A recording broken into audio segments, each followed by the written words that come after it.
Yay, you look great.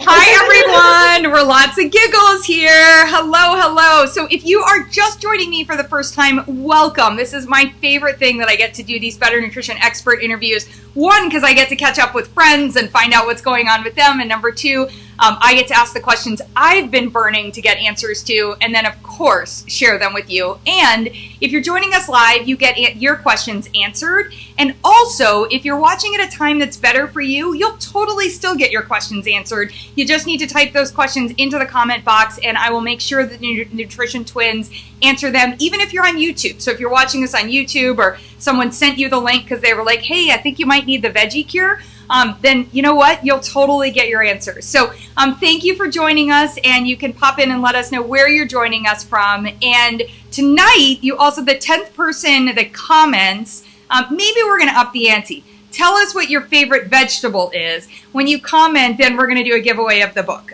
So awesome on that part. All right, so my friends here tonight are twins. Hello, the Nutrition Twins.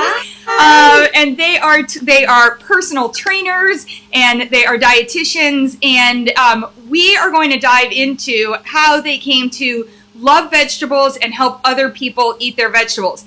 And I'm going to have you guys tell the story that you gave me in the pre-interview about how you were with eating vegetables when you were growing up. Yes. Okay. Well, to put it mildly, we did not always enjoy our vegetables. And our mom used to give us a salad every night, and I would wait hours for her to leave the room. And as soon as she left, I would take my lettuce and I'd stuff it. Both of us. I was a little sneakier, though. I would stick it into the salad. This when we were very little. I'd stick it into the salad dressing, and then it was not salvageable because my mom would make a homemade salad dressing jar. Oh, then as we got a little older, we'd sneak outside, out to the deck where our best friend Mary would be waiting with, she'd eat it and her dog and her black lab, Buddy. And they would eat it, and they are very healthy to this day. And that's kind of how, initially because we can relate to anyone who doesn't enjoy their vegetables, because we really didn't. Yeah. And actually, what happened with us was we still, even though we describe our parents as hippies minus the drugs. So like my mom was always baking everything from scratch, and we were right beside her with her, like pulling on her apron, or we were running outside with her dad, or doing some kind of hiking something.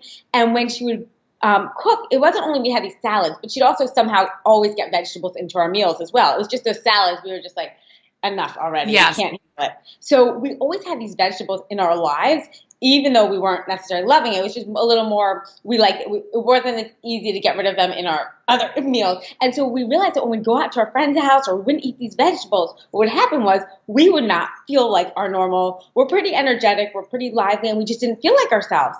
And it took us a little while, but a long while. A long while. We still want to go and eat all the junk food that we could whenever we get out of the house. But when we finally realized, like, holy moly, some people really feel like this all of the time. And when we eat our vegetables, not only do we look and feel better, it affects everything in our lives. Yeah. And so we saw that happen. We got our nutrition education. We started having clients, no matter what their goal was, they'd eat more vegetables, and they'd have these amazing side effects. No matter what their goal was, they'd also say, and you know what's so cool? My skin is also glowing. Mm-hmm. Or I wasn't even planning to lose weight, but I'm tighter, I'm firmer, and it was this thing that we just couldn't keep it to ourselves, and we had to find a way to share the love. The veggie love. I love it. I love the veggie love. So Helen, Vicki, everyone who's just joining us, make sure that you tell us what your favorite vegetable is so that you can be entered in to win a copy of the book. So that is definitely on that part. So this is the thing. I think you just hit on such a key nugget. There's this belief that, we hear like you're supposed to have these horrible dietary guidelines. It's like, oh, you're supposed to have, 5 to 7 servings of vegetables. And what happens is, like, first of all, when I get told I'm supposed to do something, it like automatically goes much lower on my list. But I think what you're talking about is so important, which is you actually physically feel differently. And as people you guys are dietitians and fitness professionals, and so you like kind of have that 1-2 punch of how eating right and moving your body can help you feel better. But how do you help somebody understand that, especially somebody who might be younger, who's like, I currently don't feel well, so I don't know what that means that you're going to say it. Like, do you just challenge them, or how do you get them motivated? Yeah, that's a really good question. And as a health professional, as you know too, the first thing we always do is look at the obstacles and what are those obstacles and eliminate them and make them so easy for that person to eliminate that it's not an obstacle, that it's like a no-brainer. And on top of that, to show them how it can benefit them. So first, we always have to look at the obstacles. And so when you look at the obstacles as to why someone's not eating vegetables, we found many times people said they don't like vegetables. And we say, okay, do you like, we'd start with the lowest common denominator. Do you like French fries?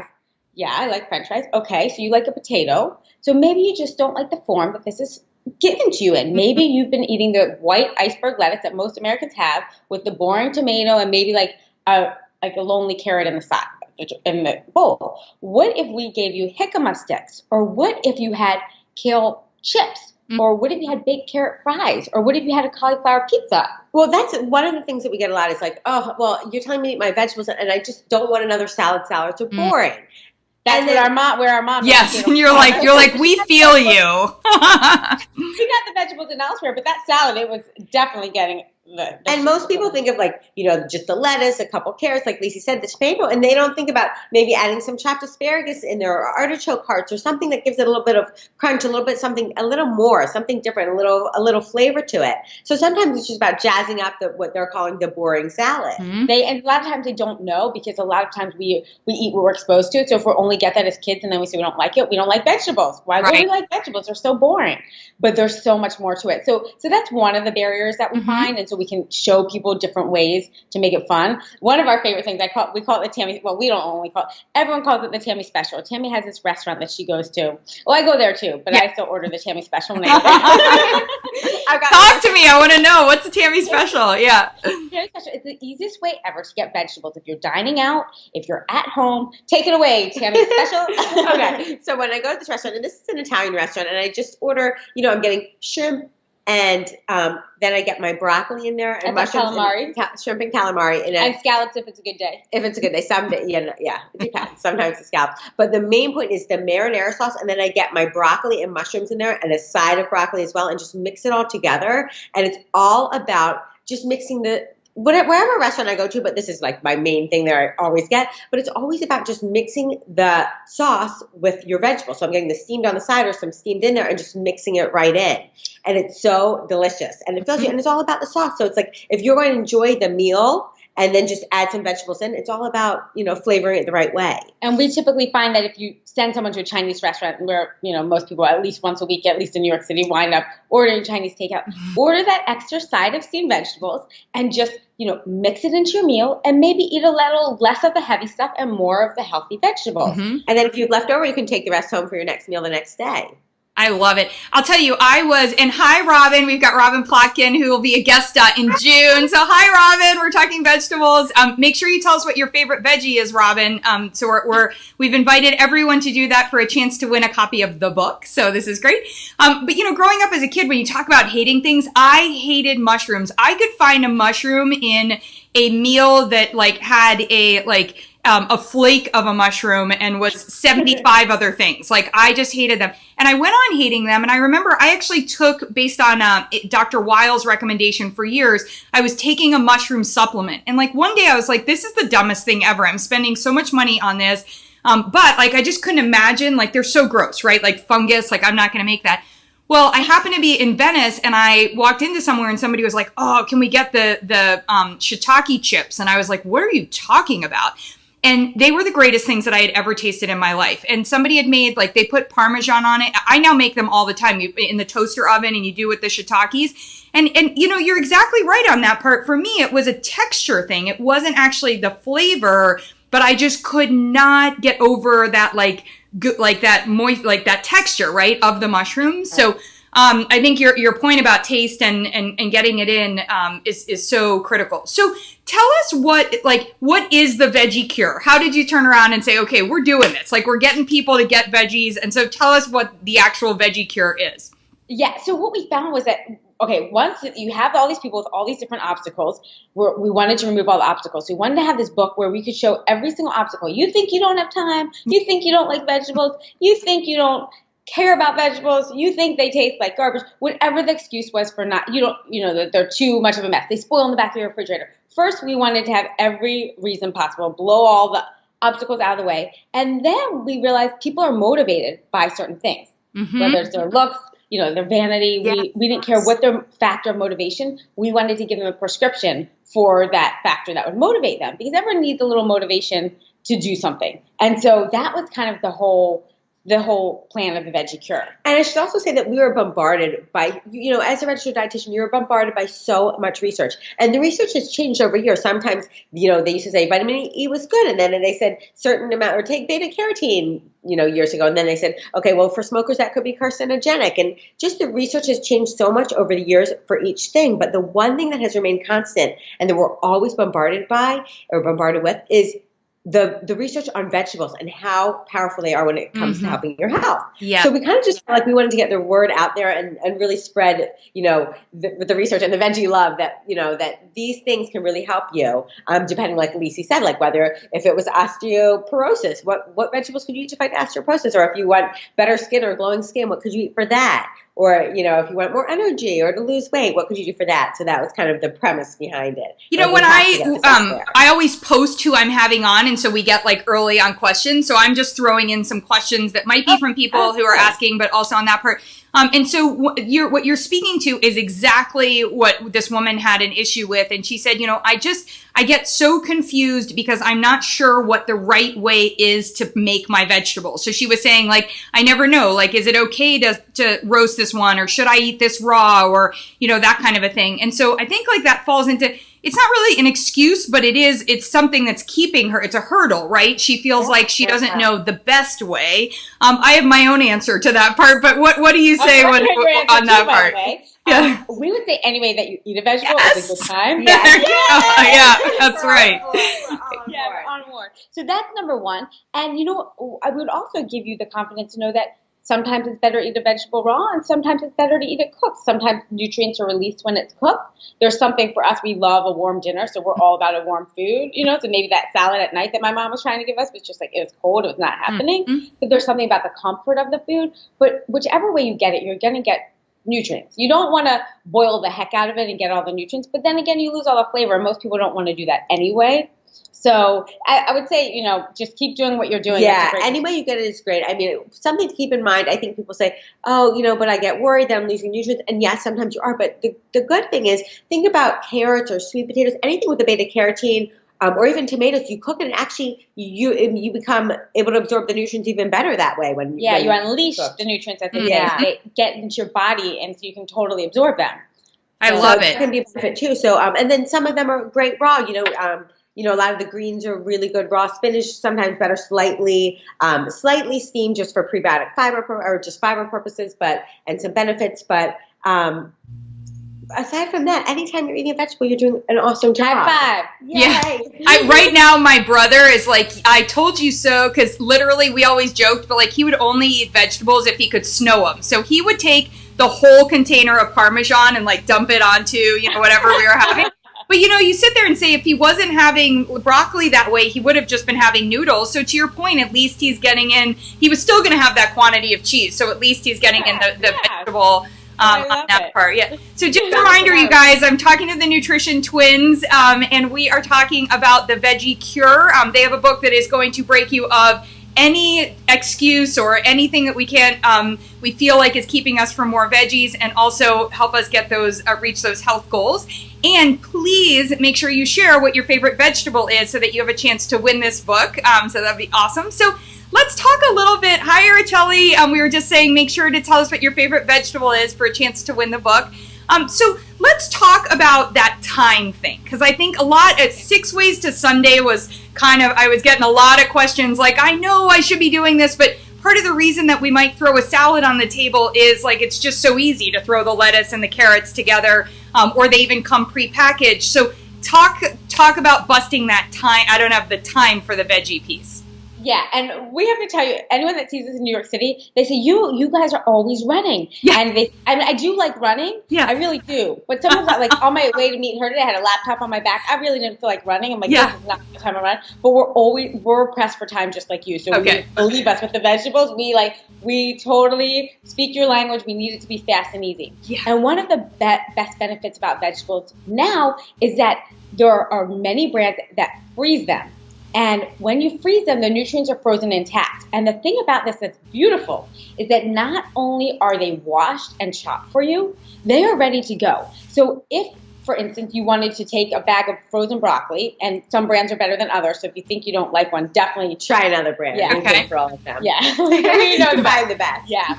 But you can leave it in your fridge during the day, and then literally take it out. You can throw it in whatever else you're making. So if you have that pasta sauce, just toss it in. It needs 2 seconds to heat up. You can toss it in the microwave if you need to. But frozen vegetables, they now make it in stir-fry varieties. Now they even have the spiralized noodles for your pasta. So they've made it so easy for us at the grocery store is where we can start, really, to get the vegetables that don't have to be processed, just ready to go and frozen. So that's one of the best things. And then, but the other thing is too, because a lot of people will tell us they'll come home from like late at night, or they don't want their vegetables to go bad. One of the beautiful things about the frozen is they come home and their vegetables aren't bad, and they can just pop in the microwave, and in a couple minutes they have them. So that's amazing. But then the other thing is, like Lisa was mentioning, they've come so far at the grocery store. You know, I walk in and I'm like, there's even at Trader Joe's, you see the broccoli slaw, everything's ready to go. You just can add a dressing on the broccoli slaw, the ready salads, like all the chopped up little things. They've got, my husband loves the little tomatoes and onions that they have cut up at Trader Joe's, and you can make it into like salsas or whatever. They have like even that like 12 vegetable little cut up salad. Like, there's just so many things. You can toss that into a stir fry. They've made it. We've all come so far at the grocery store. All these grocery stores have come so far in what they offer. Totally. That, there aren't too many challenges in terms of time that there used to be. Yeah. And we also say, back to the Tammy special, you throw vegetables in whatever you're making. So whatever you're making, even if you're heating up a can of soup, you throw the extra vegetables in. If you're making tomato sauce, if you're doing a stir fry, you just throw those vegetables in. So they're ready to go, and you just put it in whatever you're making anyway. You gals are so my people. I keep saying, like, I can't wait for when they make refrigerators where the refrigerated area is the small part and the freezer is the large part, because I literally just, everything's in the freezer. I mean, you're in and out all the time, and it's like, it's so easy to take something out of the freezer. And then I remember I lived in LA for 15 years. People are like the land of the farmer's market, and I'd go in and buy frozen vegetables and boxed soup, and I was like, look, I can MacGyver up something great anytime. You know what I mean? But it was, yeah, totally. So I love that part. So the next area, it's the kid piece, and I got a range of questions around, like, do you hide the vegetables from the kids? We're sneaking veggies into muffins, and sort of all of the Jessica Seinfeld approach on that part. But really, what are, like, in terms of goal setting with the kids, and then how do you help kids make the vegetable choice more often? Yeah. Okay, that's a great question. Yeah. We get it a lot. And really the cool thing here, and I've done this on my daughters, I'm even working on one of them right now, but, because kids can turn, if they haven't had a vegetable for a while, so unfaithful. They can just turn on you in a dime. They're so unfaithful. I love it. And that's my faithful girl. I have one girl who's very faithful. When it comes to her veggies, she's not being very faithful right now. Right. Here's the trick. You have to expose them to the vegetable. So research has showed that it takes as many as 20 exposures to one vegetable before the kid will actually try it. So it's kind of like the trick for the parents is that you don't want to make a fuss about it. You put it on their plate, and the first time they might throw it, like, oh, I'm not a toddler. Hopefully not. Hopefully a toddler. Right. Yeah. But and then you don't make a fuss about it. The next day you just put that same piece, another piece of broccoli or a different vegetable, and don't make a fuss. Like, if they're like, I don't want that, you don't make a fuss. Nothing. It might take 20 times. You just keep putting there, and then eventually they try it. And it does work. And the other interesting thing to do is, if you do have a kid will try things. When my kids were younger, they would try things. And then my daughter now, who's turned against lettuce, I'm working on her right now, because the cool thing is that research shows that your taste buds, if you have exposure to a food, your taste buds, and if it's bitter, say someone senses a food like spinach or broccoli is bitter. Brussels sprouts. If you give try it over the course of, like, we'd say every day for just like even a bite of it, your saliva will actually make proteins that mask the bitter flavor. Wow. So that's what I'm working on. It's really cool. And so we're working on, and it makes the bitter flavor less astringent. And so for things like us, because we've done major, now that we've done this, there's a few things that happen within your taste buds. One, your taste buds are like all other cells in your body. So they turn over 21 days, and every 21 days, so they're regenerating, they're growing with that flavor. So that helps you. But with the bitter vegetables, what Tammy was saying about that saliva actually changing to mask that bitter flavor is beautiful, because I mean, we've had it happen. We say 21 days to give our clients the warning that it could be 21 days. We've had it happen in 3 days. And for us, like turmeric is pretty bitter if you use the spice. That's a bitter flavor. And if you put it on, like you actually begin to crave it. And it's a really amazing thing. I've had it happen to me. You've had it happen to you. So where we start off and we just like, all right, let's see how long I can stick this out. And before you know it, you're like, I actually want a little bit more of that. So that's a cool thing too. And also regarding the Hold on, I just want to make one note about my daughter Riley, who's the faithful but unfaithful with her veggies. So we're on to day 10 with her romaine lettuce. In the first couple of days she complained, and then I do it when she comes home hungry. So she came home hungry from volleyball the other day, and she's like, I had only given her the lettuce, nothing else. I was still preparing the rest of the salad. Gosh. And she's like, I need a fork. And I was like, yes. And you're trying to be like, you're like, of course, here's your fork. And inside you're like jumping around, like, yeah. I couldn't get to her fast enough. Exactly. And also, I mean, it's, role model is so important for parents, and also getting them involved. Like even when her daughters were younger, like letting them make every day with a smiley face on their plate of vegetables that they would eat before they had their meal. We'd have competitions who would make like, the cherry tomatoes made the hair or whatever, and they make little, their plates, they make faces. They're bright, fun colors vegetables are. Kids just need to have a chance to explore and experiment. And regarding hiding them and things, I mean, you can just let them know that they're there eventually. It's good for them to know. But if you want to just get nutrients in and you feel like there's no way, then, you got to be a parent and do what you got to do, And I also do feel like for those parents who are hiding some of it in there, when they take a bite of it, they might be getting a little bit of the flavor, and then over time they adjust and actually might really appreciate the flavor of it on its own. Yeah. So you touched on this. There are two different things I want to talk about. One are herbs and spices as vegetables. So let's start there. So yay or nay? Like, do they count in this veggie cure if you're getting in herbs and spices?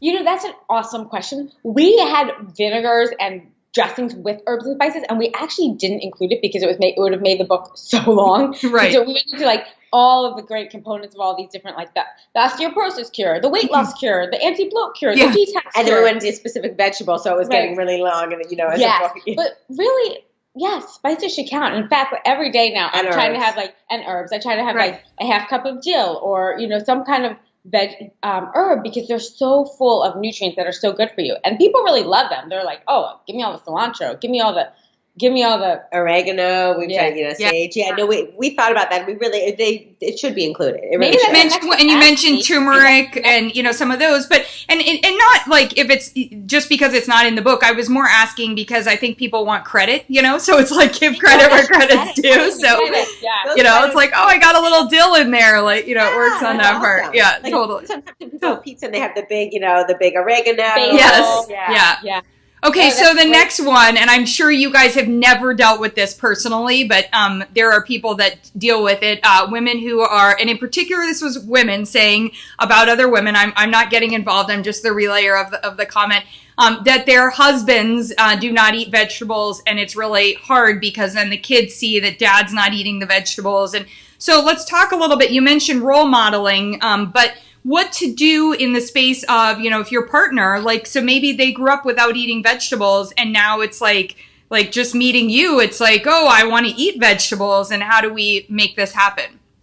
Well, I think that's a great question, and it's definitely a challenge for so many people. I think you can ease them in. I did this with my boyfriend. I gave him, and he's good about vegetables. I just wanted to trick him anyway. I was like, made him a cauliflower. He's very good with vegetables. Yeah. He'll eat raw Brussels sprouts. But I was just like, let me just trick him with this, because I wasn't at the time trying to get him to eat his vegetables, but let me try this. So I gave him mashed cauliflower. It's like one of our recipes in the book. And I think a lot of dietitians use the skinny mashed cauliflowers and skinny mashed potatoes, and you season it up just right, and they have no idea what it is. They don't know, and you tell them later that was cauliflower, and they're blown away. It's like maybe they're adult. Hopefully they're adults, so they'll start to kind of open up to the fact that, like, wow. start feeling good about themselves. Like, wow, I just ate cauliflower. That's pretty cool, and different ways like that. And also, I think if you are that person, like maybe you have to get a little more adventurous. We have a lot of recipes in our book that are just like showcase a vegetable in a different way than people are used to. Like even a portobello, it wouldn't have worked for you, but like a grilled portobello burger, that can be really delicious with balsamic and, or a cauliflower pizza crust. There's a lot of different ways to do it. We had done growing up, like I think it was we started doing it when we were in college, but just be like we were in a rush and would take frozen spinach, we'd defrost it, and then we'd mix in marinara and a little Parmesan cheese, and it almost tasted like a lasagna or a pizza, just with that Italian flair of the tomato sauce and the Parmesan. It was just easy, fast, and really good. Yeah, and we find that it was very filling and satisfying. There's something about it. We find that a lot of our clients say their husbands actually really love that. It's all about the marinara. Yeah. Any good marinara, like, isn't that what they say with the pizza? It's all about marinara. Yeah, no, for sure. And I feel like that is it. It comes back to that taste piece, in terms of really selling it on that part. So, I do. I love that piece. So, one of the things that I find is another challenge or one of these obstacles is people are confused and in my opinion, so I'll lead with that since in my opinion, not to at this stage, I find these, the Dirty Dozen and the Clean 15 and what to buy organic and whatnot, very confusing and a little bit more challenging around fruits and vegetables than I might like to see them. At the same time, oh, by the way, I feed my dog frozen organic broccoli every day, and the last 6 months there hasn't been frozen organic broccoli, and I'm at Whole Foods. I was like, you guys, you said it was going to be back in April, and they were like, yeah, the growing season didn't go. We don't have it back yet. We don't even have it from China yet. And I was like, so I've been buying them, to your point, the broccoli is all different. I've been trying out different companies and all of that. So I'm a believer and I find the price point of frozen organic and he's having it every day. So it matters to me, but I also don't want somebody to not have broccoli. Right. So talk a little bit about how, if you're eating out and you don't know if it's organic, how did you guys sort of overcome that obstacle? Right. Well, and also price is a barrier for a lot of people. Yeah. And remember, the studies that have been done that are so consistent, they're not comparing whether organic vegetables were related to better health. They're looking at all vegetables. It was not compared. So overall, if you can eat vegetables, you're doing yourself a huge favor. If you can eat organic of the Dirty Dozen, that's fantastic. But if you eat one of the Dirty Dozen vegetables, once in a blue moon, then you shouldn't worry. But if it's something like spinach that might be on the Dirty Dozen all of the time, and that you're eating it every day, then maybe you'd want to consider buying organic. And we really do guide our clients that way, especially if price is an issue. They're like, well, I just can't, if they say I can't afford to get everything organic. And then we kind of say pick your battles. If it's something that you're having every day and it's high in terms of the amount of pesticides it has on there, then definitely try to buy that one organic, really prioritize. And also, one of the good things about the frozen vegetables is that often they are less expensive. That's what you were saying, actually, the price point for your dog. Right. Yeah. I mean, my dog needs to get that glucoraphanin because you have no idea what they spray on the ground. So, so important. So I just want to shout out, thank you, Todd. And Vicky, Vicky had ripped one from your lady's page. She said, I know an adult that said, I don't like this veggie. She was making a veggie tray. She said, I said, try it and you might like it. And LOL. And he tried the vegetable. And after it, they tried it. He said, I like it. So these things can happen. So we're just, one step at a time on that part. So we love that piece. In thinking about recipes, so one of the things that people have said is it's intimidating. I don't know what to do with these veggies. So take us through your recipes and kind of a degree of difficulty or a level of skill. How do you help somebody start to work with vegetables if it's something that they haven't been used to serving? Right. I mean, one of the easiest, the lowest common denominator is kind of that spinach. You can buy it frozen. You buy it fresh. You put it in a pot. You pour tomato sauce in. You put a little Parmesan on top. Then we have something. I remember one of our recipes is just the 5-minute yard dash or something. And literally, it's for those people that have no time. You take black beans, a bag of spinach, roasted red peppers that are canned, and it's low sodium black beans, and then it's water chestnuts, artichoke hearts, and just a bunch of canned thing that you're getting all these vegetables in here, and it tastes really good. I forget what the dressing is, but it's all these different vegetables that you don't think of that are not boring, that take 5 minutes to put together. And we are so easy and fast. Yeah, and our second book was about slashing salt, so we made sure it fit the salt guidelines. So you're using the word canned like a lot, and a lot of people are going like, canned? What? I thought we were not supposed to have canned. So talk to us about canned veggies. Yeah, and we prefer frozen over canned. If you can find a low sodium vegetable, that's great. But remember, anytime you're eating a vegetable, it's good. And if it's going to help you to like up the game of that salad, like a jarred roasted red pepper you might not even need a dressing after that. And it's still going to be so high in vitamin A and fiber and all of these nutrients that, sometimes that's going to be a game changer for someone.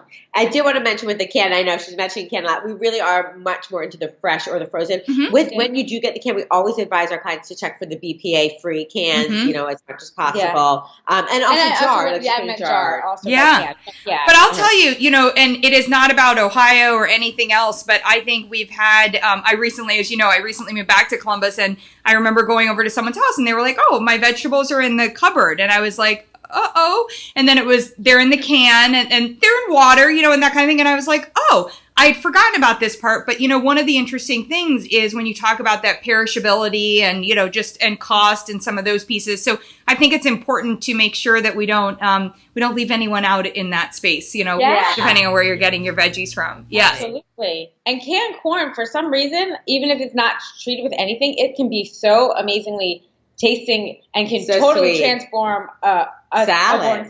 Yeah. So, okay. So, and this is and if anyone has any questions, jump in, because I'm going through the questions I received and the ones that are top of mind for me. So, there's this whole world now of like keto people and like paleo people and I'm never going to have a carb again people. And so one of the places that, like I was noticing the other day online, and somebody said they made sure that they only had a quarter cup or a half cup of broccoli. Don't quote me on that. I was looking at it quickly because they didn't want to get too many carbs. And I was like, whoa. Like, obviously with, corn or sweet potato or peas, like there's starchy vegetables. But can we talk a little bit about like the avoiding of the carbs and how that's cutting into the vegetables? Like, what have you seen any, from a client standpoint, have you seen people who are avoiding these vegetables, or how do you get them to not avoid it, I guess? We really haven't seen that. But if someone is strictly following a keto diet, where most people say they're following a keto diet and are not actually following a keto diet, so the keto better for them that way. Like keto adjacent, right? Like they're keto, If someone's just cutting back on carbohydrates, which a lot of people say which a lot of people are doing when they're following the keto diet, then non-starchy vegetables are going to be their best friend. So they're so low in carbohydrates overall. They're high in fiber. They're high in anti-inflammatory nutrients. So if they're trying to fuel their workouts, it's going to give them antioxidants to help get rid of those free radicals and damage from the workout. So those are actually ideal. But I definitely can relate to what you're saying. I was in Calabasas on vacation a little bit ago, and we had friends who live out there, and they were saying a lot of their friends were doing the keto, and this was about 8 months ago, they were all doing it. And we were doing a lot of interviews, I think for magazines around that time. I think it was really hot. And then, so when I went to see them this time, this was about a month ago, I said, oh, how's it going? They're like, oh, no, we couldn't do it. They're like, you wouldn't survive on that diet. You can only have exactly what you're saying. Like, you have no vegetables. You can't even fit vegetables. When you can't fit low carbohydrate vegetables into a diet, something's not good. And also, we always think, a lot of people don't talk about it. We haven't talked about it as dietitians. You might talk about it too. But as soon as people start cutting out non-starchy vegetables, they get really constipated and then they get mean. And honestly, if people just ate their vegetables, the world would be a happier place. Oh, you're preaching to somebody who was working on nutrition for Congress for quite some time on the last couple of years. So I'm like, it would have been a better place to see more veggies.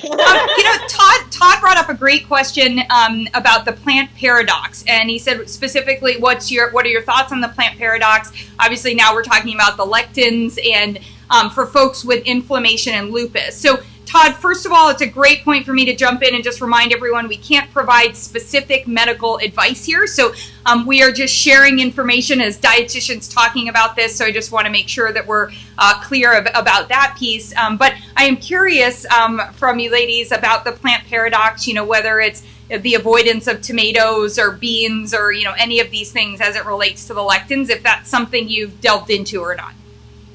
We have not so much delved into that. I mean, we have certainly had clients more with the nightshade and that kind of thing. But we haven't had that much of an issue. We've seen it, but for our clients, we haven't dealt with it. Yeah. Well, how have you handled it? Yeah, so, and great question. There's a guy, Dr. Gundry, and he's, of course, selling supplements that, enzymes that help to break down the lectins, and, I'm smiling. I have my own beliefs about that part.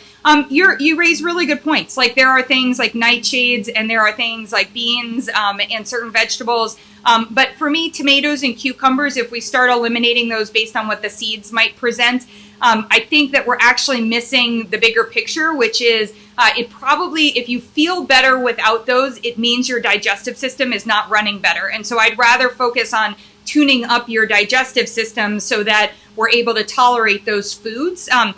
Sometimes we see people, if they're mono eating or they're getting in too much of something, that can be a factor. But Todd, I think with inflammation and lupus, like where we started with the Nutrition Twins on just how good vegetables are for you, I think that one's going to be really important because all those different colors are really going to be so helpful that I'd hate to see you start limiting some of those. You may notice that at certain times when you don't feel well, that maybe cooked or sauteed or even pureed vegetables would do a little bit better for you. But again, that relates to digestion. So I'm not a big fan of the plant paradox. I think plants are pretty straightforward about what they're offering to us nutritionally, as these ladies have gone into great detail in the Veggie Cure about. So that would be my take on that one. But thank you for asking that, Todd. Really enjoyed that one. Yeah. So that brings us to another one, juicing your vegetables. I'm a big blender girl. Like, I love my blending. I have no problem on that part. But how do you tackle juicing of vegetables in the realm of the Veggie Cure? Is that a win? Is it not a win? What do you think? We're blender girls ourselves. We like the fiber. So many people, we originally started off in sports nutrition, and then we moved to New York City, and lo and behold, we became the weight loss experts because that's what everyone wants in New York, right? And so one of the key things about vegetables is they fill you up with their fiber, and they help to keep you regular. They're really a beautiful thing for flat belly. And so if you start drinking juice, you've eliminated the fiber. So in general, we're not against it, but if you're not using organic vegetables, then sometimes you can concentrate the pesticides. You're using a lot of vegetables, which is great, but you have to really be cautious. So we're not against juicing, but we're more blender girls ourselves. And also, I guess when you're juicing, some people actually, like, they'll put it through the juicer and they have to remove the skin first. Some people can actually include the skin in their juicer. So it depends that too. The skin has a lot of nutrients in there, so we're always about getting more nutrients. So if you can, including the skin and of course the fiber, like Lisi's saying, that's big. But there's nothing wrong with juicing. And actually, if that's how someone's going to get their vegetables, then go for it. Like we want them to still get those antioxidants. Every single corner in New York City has a juice store. That's just, you got to see what else is being put in there though. Many times they're behind calories. They're putting a lot of fruits in there, and fruits are great for you. But if you can get this much juice and use like 6 apples. Right. So like. It can be a lot. It's like a sugar shot in that part. Yeah. And, I was just seeing that the price of celery is exponential right now because, on that part, and I feel like there's this like celery graveyard right now. And I saw something posted recently about all the benefits of celery juice, and I just couldn't help myself. Very snarky. I responded. I'm like, so if the juice is that good for you, imagine what eating celery could actually do for you, So it's like... Because I go back to, like, I love celery and peanut butter or almond butter. Like, it's one of my, and if I drink a celery juice, I'm, like, on to the next, like, I got to find something to eat. So I totally agree. Big. Yeah. Celery's so big. Yeah. Just a reminder, we've got a gazillion people giving you thumbs up and hearts and all of these things. But if you guys haven't shared, and Robin's the sweetest, she's such a big fan of yours. She was writing these nice comments. But if you haven't shared your favorite vegetable with us, do that because you could win the Veggie Cure book. So we want to make sure that everybody has entered that. So, ladies, that leads me to what is your favorite vegetable? Your favorite vegetable? Yes. Mine is broccoli. I am like the kid that I think if I could have just lived on broccoli until I was introduced to dark chocolate, I would be, and I oftentimes think it's because I have this crazy curly hair that I had such a hate relationship with as a kid. And I think it was always telling me the broccoli was like, hey, you're my people, so whatever on that part. But yes. So what about you guys? I love that. Well, we would tell you, we are recently straight and actually my hair is not so straight over here anymore, but as of October, we're much curlier than you. Broccoli, that's interesting because broccoli was our thing. It's not anymore because now we're pseudo straight girls. Tammy, what is yours? Oh, well, okay, so for a very long time, we both had a favorite as purple cabbage. And you had the same favorite? Is that because you're twins? We don't know, but it's changed. And we also think it was the Hungarian roots. Although if you ask us how to tell, when people would come and ask us how to tell us apart when we were about 4 years old, she was much more shy than me. And I would get out the words and I'd say, well, I like cabbage. And I was too shy to say, well, me too. You tell us apart. If you want to say, how do you tell the twins apart? One of them likes cabbage. But that was my differentiating factor at 4. So we were always really into it, but we have expanded our horizons, as you know now, so much. What is your favorite vegetable? Well, I was with broccoli forever, and then I went to red peppers, and sadly... She built up an intolerance. I ate so many that it built up an intolerance. I haven't had them for 3 months, but I literally lived on them. I had them with... That's why I built up an intolerance. Yes. You're going to have them with lunch, for snack, with dinner. I just love them so much. So. She was crying. You're like my client that developed, my client developed orange hands. They were having so much carrot. So yeah, orange. I mean, sometimes we just go through these jags, even as adults, where it was, and just everything was carrots. And so the orange, yes, for sure. Yeah. Wow. So mine is fennel and turnips. Well, I go back and forth. Now it's turnips. And turnips is such a weird one. I had never even had one until we wrote this book. Okay. And I did a caramelized, like just, I call it caramelized, but it's just really brown turnips and roasted them. And it was like candy. And usually when we do recipes, I save some for her. I save some for my boyfriend. And with these, I save them each one nugget. I couldn't even read this. It was like the dark chocolate thing. I was just like, I couldn't hold back. Here's your turnip. And I have them every day since. So when she got her intolerance to peppers, I thought, okay, I got to cut back on the turnips. Yes. And I know it's an interesting one. They're actually part of the broccoli family.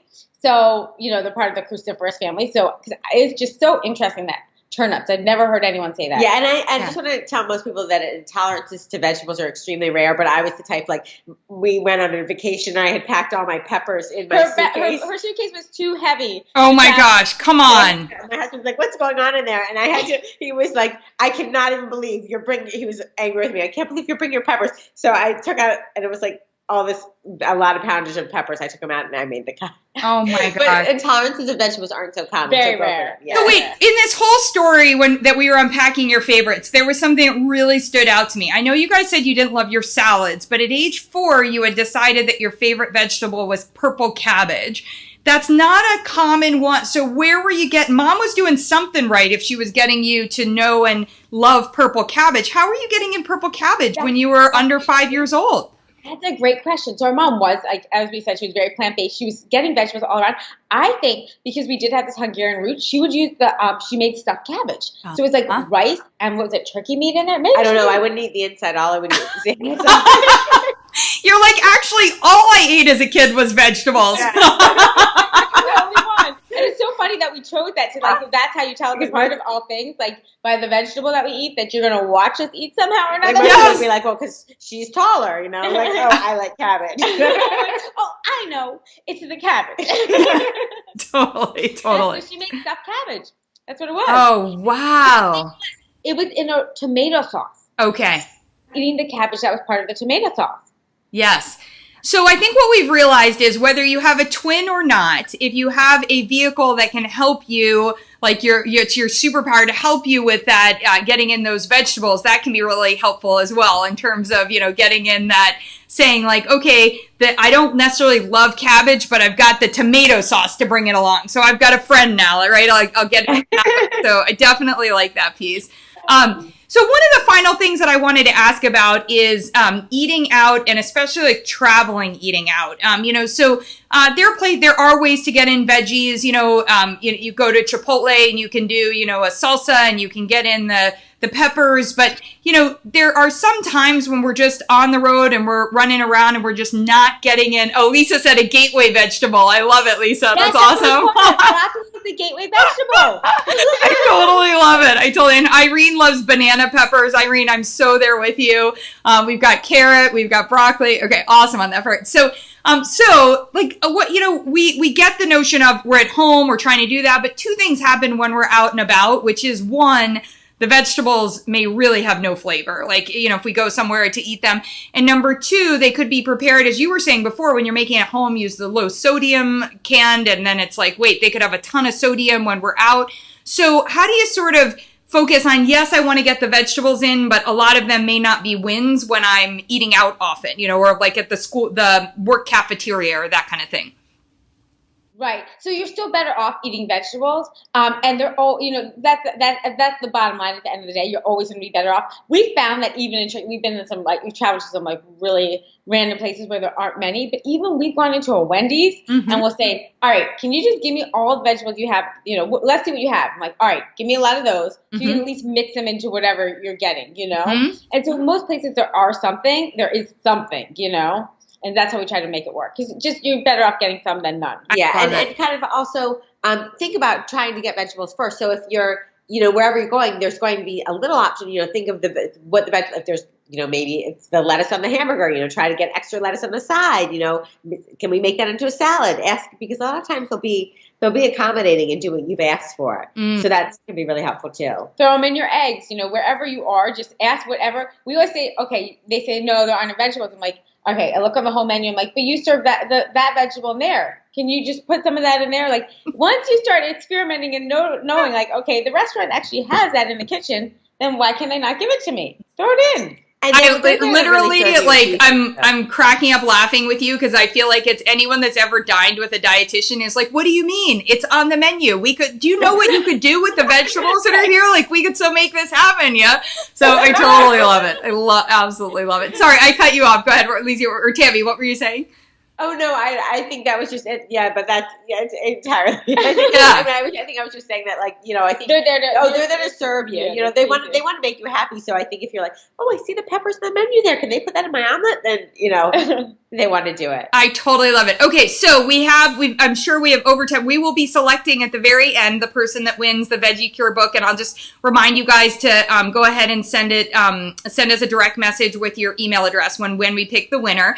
I'm sorry if you're watching this at a later time. We're only doing the giveaway during this live version, but everybody who is watching at whatever point in time, one, can get your questions answered because I'll shoot them over to the Nutrition Twins, and number two, can get this free guide that you guys have on your site about getting the body that you want. So tell us a little bit about this free guide.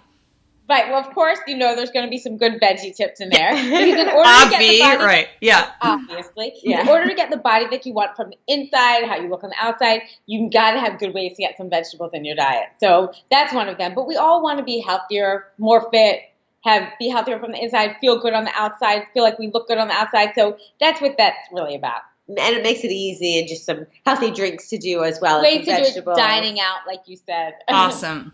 Awesome. Well, ladies, this is so fun. Thank you. We went well over 30 minutes. There were a ton of questions, and I think everyone got their questions in. Again, if you didn't get your question answered, or if you were shy to ask your veggie question and you want to ask it later, go ahead and send it. You can send it in a direct message to any of us, or you can post it here, and we'll get that question answered. And thank you. If you're watching on YouTube and you like what you saw, give us a thumbs up.